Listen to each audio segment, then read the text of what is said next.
Zijn handen onder het bloed, zijn hoofd, een heel spoor over de grond. Op zo'n moment gaat er van alles door je hoofd. Je wil graag hulp verlenen, alleen je weet niet zo goed waar je mee moet beginnen. Ik dacht meteen bij wacht even, ik heb een mobiel waar de EHBO-app op zit. Hij stond bij mijn bed en heftige bloedneus. Dus ik denk, nou, wat moet ik ook weer doen? Zo 's ochtends vroeg ben je niet zo helder. Dus ik denk, nou, ik kijk op de app op mijn telefoon. En dan klik je bloedneus en dan krijg je een heel lijstje waar staat wat je moet doen. De stiefvader van mijn vriendin, een staalborstelmachine, die is over zijn handen heen gekomen, waardoor hij brandwonden en schaafplekken over zijn handen had. Als je op straat loopt en er gebeurt iets, dan kan je altijd iemand helpen.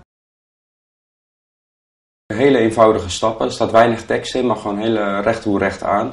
En daarnaast, als je spullen nodig hebt, dat zijn eigenlijk spullen die in elke verbanddoos wel te vinden zijn.